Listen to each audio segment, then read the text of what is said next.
Hello students, welcome to back our best English school online lecture. Last lecture में हमने chapter 9 को complete किया। अब हम देखते हैं चैप्टर 10 जिसका नाम है ए लोको। तो ये काव्य है और जिसके कवि है यहाँ, तो यहाँ इसके कवि का नाम है प्रियकांत प्रेमचंद मणियार। हम सबसे पहले कवि का परिचय देखते हैं। तो प्રિયકાંત પ્રેમચંદ મણિયારનો જન્મ વિરમગામમાં અને તેમનું વતન અમરેલી હતું। તો તેમણે 9 ધોરણ સુધીનો અભ્યાસ કર્યો હતો। मीन्स वो 9 तक पढ़े थे। તેઓ ચૂડીઓ બનાવવાનો વ્યવસાય કરતા હતા। वो चूड़ी जो आती है पहनने की, वो बनाने वाला, तो उसको मणियार ही कहते हैं। तो वो चूड़ियों बनावવાનો व्यवसाय करता હતા। તેમનો વિવિધ છંદો પરનું પ્રભુત્વ ધ્યાનકર્ષક છે। પ્રતીક, અશબ્દ રાત્રિ, સ્પર્શ, સમીપ તેમના કાવ્ય સંગ્રહો છે। પ્રબલ ગતિ મુખ્યત્વે ગદ્યકાવ્યોનો સંગ્રહ છે। તેઓ સાહિત્ય અકાદમી દિલ્હીના પુરસ્કારથી સન્માનિત થયા હતા। तो ये जो कवि है उनको भी यहाँ साहित्य अकादमी दिल्ली का पुरस्कार मिला था, उनका सम्मान किया गया था उस पुरस्कार से। तो आ काव्य जगतनी जे प्रवर्तमान स्थितिनो अहींया सचोट एक चित्र व्यक्त કરવામાં આવ્યું છે। આ કાવ્યમાં ભૌતિકતા પાછળ એટલે કે સમૃદ્ધિ પાછળ પડેલો માણસ ધનના લોભમાં માનવતા ભૂલી ગયો છે। પૈસા વધુ કમાવાની લાલચમાં તે એટલું બધું માનવતા મીન્સ ઇન્સાનિયત ભૂલ ગયા છે। તેની વેદના અને એની સામેનો આક્રોશ આ કાવ્યમાં કવિએ કર્યો છે। ગરીબ માણસ માટે પહેરવા કપડાં નથી હોતા, ખાવા અનાજ નથી હોતું, ને જ્યારે બીમાર પડે ત્યારે તેની પાસે દવા નથી। કારણ કે આ બધું તો જે કાળા બજાર કરે છે, જે વેપારીઓએ પોતાના ભંડારોમાં ભરી રાખ્યું છે, સંગ્રહ કરી રાખ્યો છે, मीन्स स्टॉक करके रख दिया है उन सब लोगों ने, जो पैसे वाले हैं, जो काले बाजार वाले हैं, उन लोगों ने। तो કહે છે કે એ બધું ભરી રાખ્યું છે જેથી વધારેમાં વધારે કિંમત વસૂલ કરીને વેચી શકાય। मीन्स जब भाव बढ़ जाए तब वो सब चीज़ें बेच सके। मुनाफा कमाने के लिए इन लोगों ने ऐसा करते हैं, सब चीज़ों का संग्रह कर लेते हैं। आवा लोको ए माणसो नहीं पण पैसानी नोटो खाईने उछळनारा उधई छे। तो कवि अहींया कहे छे के आ माणसो नहीं पण शुं छे, पैसानी नोटो खाईने जे उछळनारा એટલે કે જાણે પૈસાને જ પૂજા માને છે તેવા ઉધઈ છે। તો ઉધઈ मीन्स જે લાકડું કોરી ખાતો એક કીડો છે, जो लकड़ी होता है उसको खा जाता है, वो कीड़ा, उसको क्या कहते हैं, उधई। तो कहते हैं कि लाकड़ू कोरी खातो एक कीड़ो, आवो तमने शब्दार्थ पूछाई सके तो ये उधई है। तो कहते हैं कि उधई है। आवा लोको पर संवेदनानी कोई असर थती नहीं। काव्यना अंते अहींया कविए खूब आक्रोशपूर्वक कहे छे कि मारे कवि नहीं थवुं, मारे तो जंतुनाशक दवा थवुं छे बस, कारण के आ उधईनो खात्मो करी शकाय। आ जो उधई नाम का कीड़ा है उसको मैं खत्म कर सकूँ। કાવ્યમાં કાપડ સામે માણસનું ફાટી જવું, અનાજ સામે માણસનું સડી જવું અને સીસી સામે માણસનું ફૂટી જવું, એમ વિરોધ રચીને કવિએ કાવ્યને ચોટદાર બનાવ્યું છે। તો આ કાવ્યમાં કેટલાક શબ્દોનો જે ઉપયોગ કર્યો છે કવિએ, એક વિરોધાભાસ જે બતાવ્યો છે એ આપણે જોઈ લઈએ કાવ્યમાં। તો આપણે કાવ્ય પંક્તિ વાંચીએ અને કાવ્ય પંક્તિને સમજી લઈએ। એ લોકો પહેલાં કાપડના તાકા ભરી રાખે છે, પછી જ્યારે માણસ ફાટી જાય છે ત્યારે વાર વેચે છે। એ લોકો પહેલાં ધાન્યના કોથળા ભરી સીવી રાખે છે, પછી જ્યારે માણસ સડી જાય છે ત્યારે કિલો વેચે છે। એ લોકો પહેલાં ઔષધની શીશીઓ સંઘરી રાખે છે અને માણસ જ્યારે ફૂટી જાય છે ત્યારે થોડી રેડે છે। એ લોકો છે જ નહીં, એ તો છે નોટોને ખાઈ ઉછળતી ઉધઈ, બીજું એને કાંઈ ભાવતું નથી। મારે કવિ થવું જ નથી, ભારે અસર કરનારી જંતુનાશક દવા થાવ તો એ બસ। તો આ જે કાવ્ય છે એ અહીંયા કવિનો જે કાવ્ય संग्रह છે प्रबल गति તેમાંથી લેવામાં આવે છે। तो इसका जो संदर्भ ग्रंथ है तो ये कौन सी कविता संग्रह हमें से लिया गया है कवि की, तो ये प्रबल गतिમાંથી લેવામાં આવે છે। તો અહીંયા કહે છે કે લોકો પહેલાં કાપડના તાકા ભરી રાખે છે। તો કાપડનો તાકો મીન્સ અમુક જે મીટરનો કાપડનો સળંગ વીંટો કહી શકાય। તો અહીંયા એક વાર છે તો કહે છે કે લોકો તો અહીંયા એ લોકો શબ્દ કોના માટે ઉપયોગમાં થયો છે? તો એ લોકો એ અમીર વર્ગ માટે, પૈસાદાર જે લોકો છે, જે સંગ્રહખોરો છે, જે નફાખોરો છે, એમના માટે આ શબ્દનો ઉપયોગ થયો છે. તો કહે છે કે અમીર વર્ગ જે છે એ સંગ્રહખોરો છે એ પહેલાં તો કાપડના તાકા ભરી રાખે છે, એટલે કે કાપડનો તાકો સંગ્રહ કરે છે, સ્ટોક કરી રાખે છે. પછી જ્યારે માણસ ફાટી જાય છે ત્યારે વાર વેચે છે, અને પછી જ્યારે કહે છે કે માણસ ઉઘાડો થઈ જાય છે ત્યારે એને વેચે છે, વાર વેચે છે. ये वार्स तो मीन एक वार में 19 सेंटीमीटर होता है, तो 90 सेंटीमीटर होता है. तो કહે છે કે અહીંયા પ્રશ્ન પૂછાઈ શકે તમને કે લોકો શબ્દ પ્રયોગ કવિએ કોના માટે કર્યો છે? તો સંગ્રહખોરો જે છે, નફાખોરી કરનાર અમીર વર્ગ માટે કર્યો છે. અને અહીંયા માણસ શબ્દ કોના માટે? તો માણસ શબ્દ કંગાલ, દરિદ્ર અને ગરીબ શોષિત વર્ગ માટે કર્યો છે. એ લોકો અમીર વર્ગ માટે, અને માણસ તો કહે છે કે માણસ ફાટી જાય છે ત્યારે વાર વેચે છે. તો અહીંયા કહે છે કે જ્યારે માણસ ઉઘાડો થઈ જાય છે, જ્યારે ગરીબ માણસ ઠંડીમાં થૂંથવાય અને મૃત્યુ પામે છે, ત્યારે કહે છે કે આ સંગ્રહખોરો જે છે, કાપડની જ્યારે કિંમત વધી જાય છે, જ્યારે ઊંચા ભાવે વેચાય છે, ત્યારે પછી વેચવા કાઢે છે. એટલે કે જે ગરીબ માણસ છે તેના ઉપયોગમાં આ કાપડ લેવાતું નથી. એટલે કે એ લોકો તાકા ભરી રાખે છે, સંગ્રહ કરે છે, અને જ્યારે માણસ ઠંડીથી થૂથવાઈ જાય છે અને માણસ અહીંયા જ્યારે ખરી જરૂર હોય છે ત્યારે આ કાપડ એને મળતું નથી, અને જ્યારે ઊંચા ભાવે તે વેચવા કાઢે છે ત્યારે ગરીબ માણસ એને લઈ શકતો નથી, એટલે કે તેના ઉપયોગમાં લેવાતું નથી. એ લોકો પહેલાં ધાન્યના કોથળા ભરી સીવી રાખે છે, પછી જ્યારે માણસ સડી જાય છે ત્યારે કિલો વેચે છે. કવિએ અહીંયા કેટલી સરસ વાત કરી છે કે લોકો પહેલાં ધાન્ય એટલે અનાજના કોથળા ભરી રાખે છે. શું કરે છે? કોથળા ભરી અને સીવી રાખે છે. તો અહીંયા કોથળો એટલે મીન્સ જો બિગ वो आता है ना, तो उसको क्या कहते हैं, वो जूट बैग आता है बड़ा, तो સણનો મોટો થેલો, ગુજરાતીમાં શું કહેવાય? સણનો મોટો થેલો. કોથળો મીન્સ તો કહે છે કોથળા ભરી રાખે છે.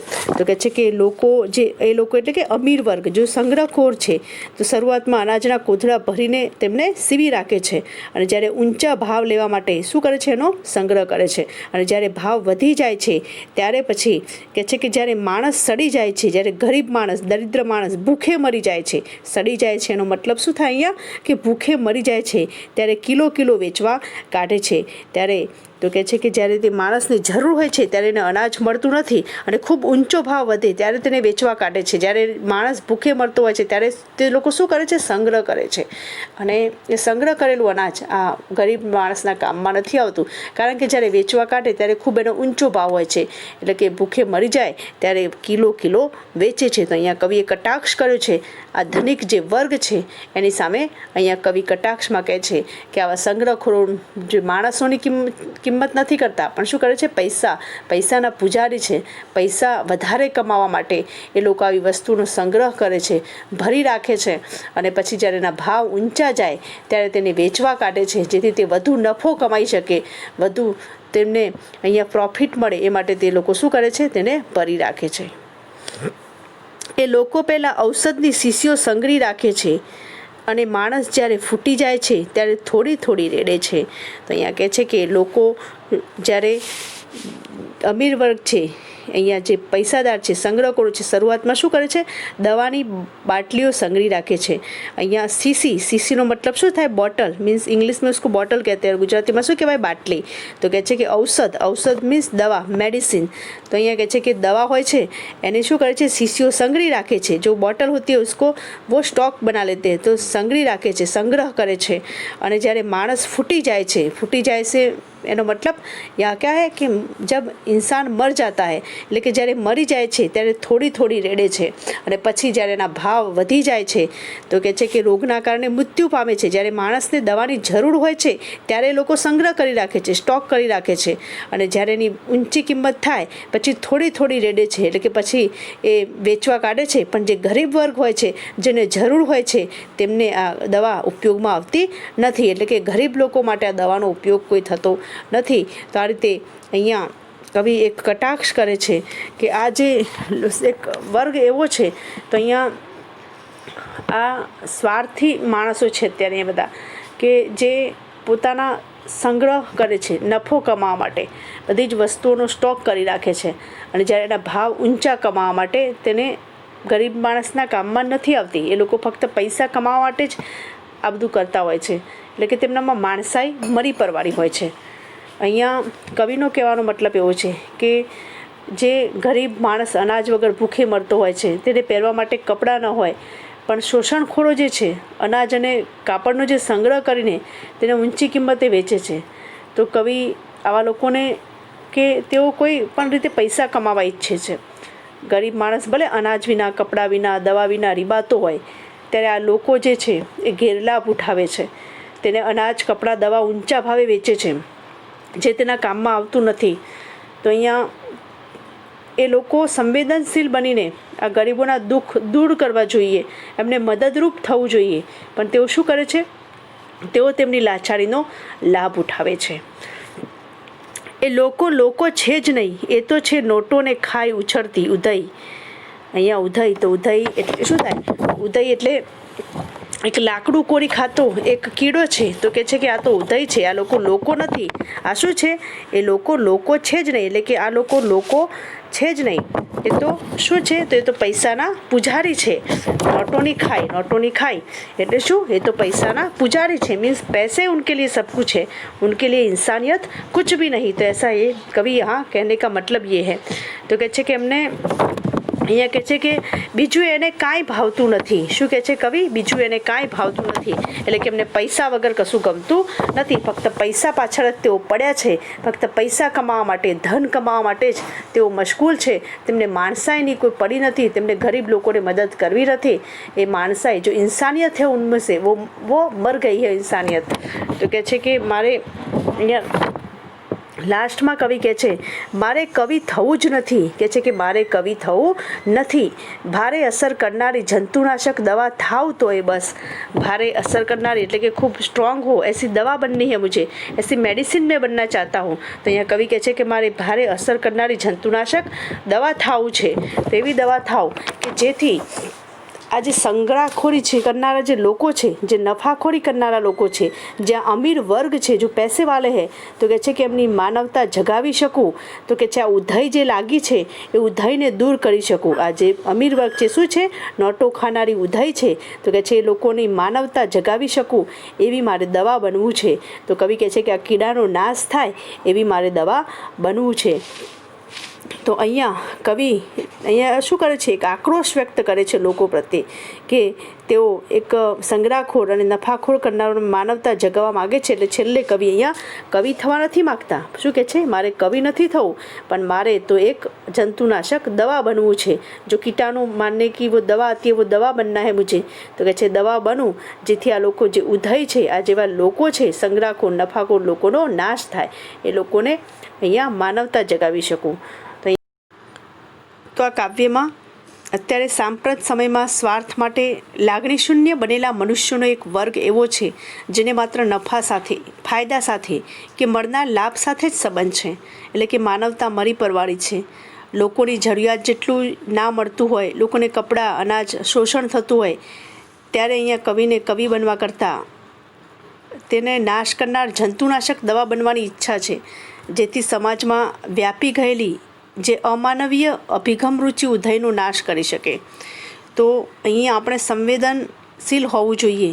આપણે કોઈ ગરીબને મદદ કરવી જોઈએ. ફક્ત પૈસા કમાવા, નફો કમાવો એ જ આપણો ધ્યેય ન હોવો જોઈએ.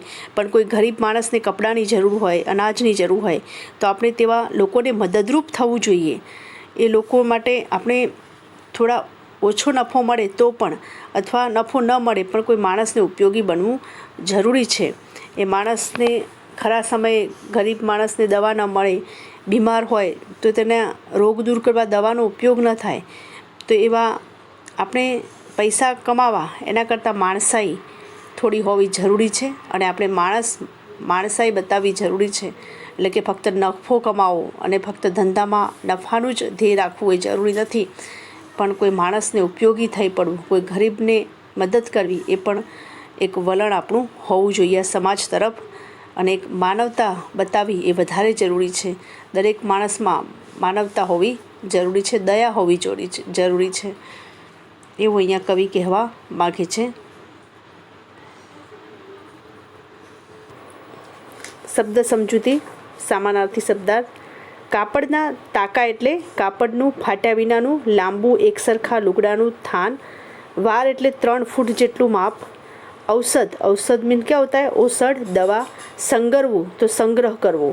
જંતુનાશક તો જંતુઓનો નાશ કરતો પદાર્થ. ધાન તો શું થાય? ધાન્ય, અનાજ. વિરુદ્ધાર્થી ઓપોઝિટ હે. વેચવું એટલે શું થાય? ખરીદવું. અસર તો બેઅસર, ભારે, હલકું. શબ્દ સમૂહ માટે એક શબ્દ પૂછાઈ શકે. શણનો મોટો થેલો તો શું થાય? કોથળો. લાકડું કોરી ખાતું જંતુ તો એને શું કહેવાય? ઉધઈ કહેવાય.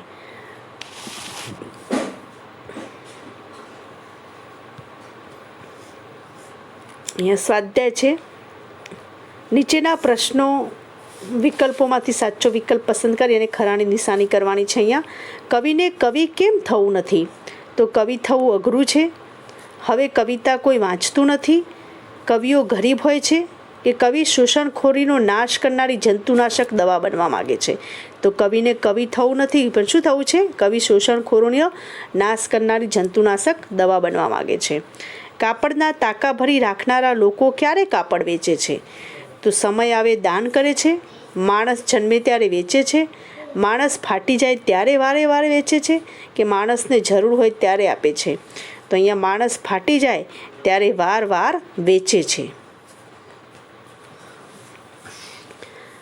માણસનું ફૂટવું શબ્દનો અહીં આપેલા શબ્દમાંથી સાચો અર્થ જણાવો. તો મૃત્યુ થવું, જન્મ થવો, વહેલી સવાર થવી કે શિષ્યોનું ફૂટવું? તો શું થાય? માણસ ફૂટવું એટલે મૃત્યુ થવું. સંગ્રહખોરોની સરખામણી અહીં કોની સાથે કરી છે? ભમરા સાથે, ફૂલ સાથે, ઉધઈ સાથે કે રૂપિયા સાથે? તો કોની સાથે? ઉધઈ સાથે. સંગ્રહખોરોની સરખામણી અહીં ઉધઈ સાથે કરી છે. નીચેના પ્રશ્નના 2-3 વાક્યમાં ઉત્તર લખો. કવિ જંતુનાશક દવા થવા શા માટે માગે છે? તો અહીંયા કવિ એ લોકો પ્રત્યે આક્રોશ વ્યક્ત કરે છે, અમીર વર્ગ પ્રત્યે. જે સંગ્રહખોરો છે, જે નફાખોરો છે, એમને અનાજ, કપડાં જેવી જીવન જરૂરિયાત વસ્તુઓનો તેઓ સંગ્રહ કરી રાખે છે અને પછી તેને ઊંચા ભાવે વેચે છે અને તેના ખૂબ પૈસા કમાય છે. તો આવી કવિ આવા લોકો માટે જંતુનાશક દવા થવા માગે છે, જે લોકોને પૈસા જ ખૂબ વાલા છે. કારણ કે તેમ કરીને તે સંગ્રહખોરી જે છે તે સંગ્રહખોરીઓનો નફાખોરી જે છે એ લોકોની માનવતા જગાવવા માગે છે. એ લોકોનામાં માનવતા જગાવી શકે અને આવી સંગ્રહખોરીનો નાશ કરી શકે એ માટે કવિ જંતુનાશક દવા થવા માગે છે. એ લોકો ધાન્યને ક્યારે વેચે છે? તો અહીંયા જ્યારે ભૂખ્યો માણસ સડી જાય છે ત્યારે તે લોકો, એટલે કે ભૂખને લીધે જ્યારે માણસ બેહાલ થઈ જાય છે ત્યારે તેઓ અનાજ વેચે છે. પ્રશ્ન 3 છે અહીંયા. નીચે પ્રશ્નોના સવિસ્તાર વાક્યમાં ઉત્તર લખો. સ્વાર્થી અને શોષણખોર લોકો ઉપરનો કટાક્ષ કાવ્યના આધારે લખો. તો અહીંયા સ્વાર્થી અને શોષણખોરો લોકો જે છે એ પર કવિએ ખૂબ એવો કટાક્ષ કર્યો છે. તેઓ પોતાના સ્વાર્થમાં માનવતા ભૂલી જાય છે. ગરીબ માણસ અનાજ વગર ભૂખે મરતો હોય છે. તેને પહેરવા માટે કપડાં ન હોય, પણ શોષણખોરો અનાજ અને કાપડનો સંગ્રહ કરીને તે ઊંચી કિંમતે વેચે છે. કવિએ આવા લોકોને નોટો ખાઈને ઉછેરનારા ઉધઈ ગયા છે. તેમનામાં સંવેદના હોતી નથી. તો કવિ જંતુનાશક દવા થઈ અને તેમનામાં માનવતા જગાવવા ઈચ્છે છે. બીજો પ્રશ્ન છે, એ લોકો કૃતિના ભાવને કાવ્યના આધારે વર્ણવો. તો અહીંયા એ લોકો જે કૃતિ છે એમાં સંગ્રહખોર, શોષણખોર લોકો પર આક્રોશ ઠાલવવામાં આવે છે. તો અહીંયા એ લોકો એટલે શ્રીમંત વર્ગ, ધનવાન વર્ગ. તેઓ કોઈ પણ રીતે પૈસા કમાવા ઈચ્છે છે. ગરીબ માણસ અનાજ વિના, કપડાં વિના અને દવા વિના રીબાતો હોય ત્યારે એ લોકો તેનો ગેરલાભ ઉઠાવે છે. તેઓ અનાજ, કપડાં, દવા ઊંચા ભાવે વેચે છે. અને કવિ આ કાવ્યમાં માનવતાને સંદેશ આપે છે કે લોકો સંવેદનશીલ બનીને ગરીબોના દુઃખ દર્દ દૂર કરવા જોઈએ, તેમની લાચારીનો લાભ ઉઠાવવો જોઈએ નહીં. તો આ જે કાવ્ય છે એમાં આપણે प्रश्नों जो लीधा. लेक्चर हमारा यहाँ पूरा होता है, तो हम मिलेंगे नेक्स्ट लेक्चर में. तो आपको वीडियो लेक्चर पसंद आया हो तो उसको लाइक करना, और अगर अब तक आपने हमारी ये चैनल सब्सक्राइब नहीं की हो तो उसको सब्सक्राइब कर देना. ओके, मिलेंगे हम नेक्स्ट लेक्चर में. Thank you.